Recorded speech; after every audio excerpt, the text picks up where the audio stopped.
کبھی کوئی خطا ہو جائے، غلطی ہو جائے، گناہ کا صدور ہو جائے اور انسان فوراً توبہ کر لے، فوراً رجوع کرے، پشیمانی اسے ہو جائے، عزم مصمم کر لے دوبارہ میں نہیں کروں گا، تو اللہ بخش دے گا۔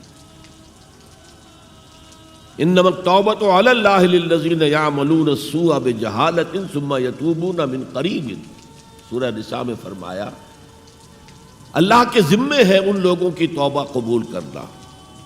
انما التوبۃ علی اللہ، اللہ کے ذمے ہے۔ جو کہیں غلطی سے، جہالت میں، نادانی میں، جذبات سے مغلوب ہو کر کوئی غلط کام کر بیٹھتے ہیں، لیکن فوراً توبہ کرتے ہیں، اللہ کی جناب میں رجوع کرتے ہیں، فوری توبہ اگر ہو جائے تو فوراً اللہ تعالیٰ کی مغفرت جو ہے ڈھانپ لیتی ہے۔ لیکن اگر مستقل طور پر کسی ایک معصیت پر بھی ڈیرا ڈال دیا جائے، مثلا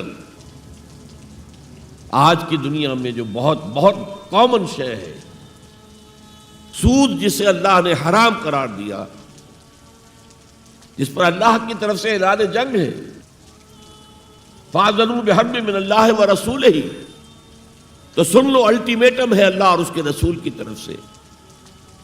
اسے اپنے کاروبار کا مستقل جز بنا لیا تو ایک غلطی، ایک گناہ بھی انسان کو ہمیشہ کے لیے جہنم میں ڈال سکتا ہے۔ بلا من کسب سیئۃ وأحاطت بہ خطیئتہ فأولئک اصحاب النار هم فیہا خالدون۔ کیوں نہیں؟ کسی نے جان بوجھ کر ایک بڑا گناہ کمایا، چھوٹے چھوٹے گناہ جو ہے، گناہ صغیرہ، وہ تو خود بخود بھی دھلتے رہتے ہیں، اللہ کی رحمت سے صاف ہوتے رہتے ہیں۔ لیکن کسی نے کبیرہ گناہ کمایا، جان بوجھ کر کیا، اور پھر اس پر ڈیرے ڈال دیے، اور وہ گناہ اس کے گرد گھیرا کر بیٹھا، احاطت بہ خطیئتہ فاولئک اصحاب النار هم فیہا خالدون، تو وہ ہے جہنمی اور اس میں ہمیشہ رہنے والا۔ تو اطاعت اللہ کی، اطاعت رسول کی، یہ تو اسلام کا بنیادی مطالبہ ہے۔ اگر یہ بھی نہیں ہے تو پھر کچھ نہیں، اگر یہ نہیں تو بابا پھر سب کہانیاں۔ اب ذرا اس سے قدم اوپر اٹھیے، اطاعت کے ساتھ محبت۔ جب اللہ کی اطاعت کے ساتھ اللہ کی محبت جمع ہو جائے گی تو اس کا نام ہے عبادت۔ امام ابن تیمیہ رحمۃ اللہ علیہ کے جو شاگرد رشید ہیں، حافظ ابن قیم رحمۃ اللہ علیہ، انہوں نے عبادت کی ڈیفینیشن کی ہے۔ عبادت کیا ہے؟ العبادت تجمع اصلین، دو بنیادی چیزوں کو جمع کرنے سے عبادت وجود میں آتی ہے، غایت الحب وغایت الذل والخضوع، حد درجے کی اللہ کی محبت اور حد درجے میں اللہ کے سامنے گویا کہ پست ہو جانا، جھک جانا، بچھ جانا، انتہائی اطاعت، انتہائی محبت۔ انتہائی میں کیوں کہہ رہا ہوں؟ سورہ بقرہ کے 20ویں رکوع کی پہلی آیت ہے، والذین آمنوا اشد حبا للہ، اور جو لوگ صاحب ایمان ہوتے ہیں وہ شدید ترین ہوتے ہیں اللہ کی محبت میں۔ بعد میں یہ تو مثبت انداز ہے، منفی انداز میں جو آیت آئی ہے وہ بہت سخت وعید والی ہے، وہ میں بعد میں آپ کو سناؤں گا، تلاوت میں نے کی ہے۔ فارمولہ یہ ہے، اللہ کی اطاعت جمع شدید محبت برابر ہے عبادت کے، اور یہ عبادت جو ہے ہمارا مقصد تخلیق قرار دیا گیا۔ سورہ زاریات کی یہ آیت آپ میں سے حضرات کے علم میں ہوگی، وَمَا خَلَقْتُ الْجِنَّ وَالْإِنسَ إِلَّا لِيَعْبُدُونَ، میں نے جنوں اور انسانوں کو نہیں پیدا کیا مگر صرف اپنی عبادت کے لیے۔ یہ ہمارا مقصد تخلیق ہے۔ اس میں سے اطاعت والے حصے کی صحیح ترجمانی کی شیخ سعدی رحمۃ اللہ علیہ نے، زندگی آمد برائے بندگی، زندگی تو آئی ہے اطاعت کے لیے، بندگی کے لیے، غلامی کے لیے، عبدیت کے لیے۔ زندگی آمد برائے بندگی، زندگی بے بندگی شرمندگی۔ اگر اللہ کی بندگی ہی نہیں ہے تو سراسر شرمندگی ہے یہ، اور کچھ بھی نہیں۔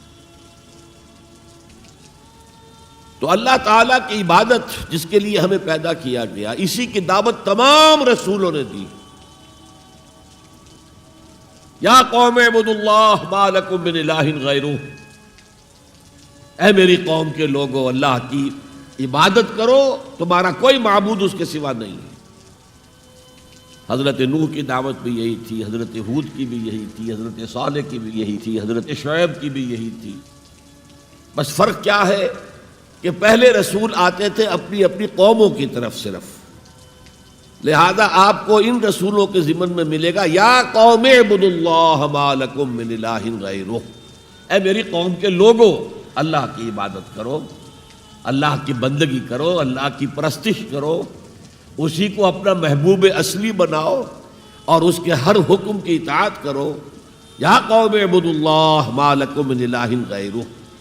نبی اکرم صلی اللہ علیہ وسلم پر آ کر، کیونکہ آپ کی بعثت ہے پوری نوع انسانی کے لیے، تو اب یا قوم کا لفظ نہیں رہا، یا ایھا الناس، اے لوگو، اے بنی نوع انسان۔ یا ایھا الناس اعبدوا ربکم الذی خلقکم والذین من قبلکم لعلکم تتقون، اے لوگو عبادت کرو، بندگی کرو، پرستش کرو اپنے اس رب کی جس نے تمہیں بھی پیدا کیا اور جو تم سے پہلے تھے ان کو بھی پیدا کیا، تاکہ تم بچ سکو۔ یہ کیوں کہا دوہرا کر تم سے پہلوں کو بھی پیدا کیا؟ اس لیے کہ اکثر و بیشتر گمراہ لوگ مشرکین کیا کہتے تھے اپنے رسولوں سے کہ ہم تو بس جی اپنے آباء و اجداد کے راستے پر چلیں گے، ما وجدنا علیہ آباءنا، جس طریقے پر، جس طرز عمل پر ہم نے اپنے آباء و اجداد کو پایا ہے ہم نے اسی پر چلنا ہے۔ تو واضح کر دیا تم بھی مخلوق ہو، وہ بھی مخلوق تھے، تم بھی انسان ہو، وہ بھی انسان تھے، تم سے بھی غلطی ہو سکتی ہے، ان سے بھی ہو سکتی تھی۔ لہذا یہ اصول نہیں ہے کہ جو بھی آباء و اجداد کی ریتیں ہیں، رسمیں ہیں، طریقے ہیں اور جو ان کے عقیدے ہیں انہی کو آپ لے کر چلیں، بلکہ آپ تو تلاش کریں صحیح عقیدہ کیا ہے، صحیح زندگی گزارنے کا طریقہ کیا ہے، اس کو اختیار کریں۔ یا ایھا الناس اعبدوا ربکم الذی خلقکم والذین من قبلکم لعلکم تتقون، تاکہ تم بچ جاؤ جہنم کی آگ سے۔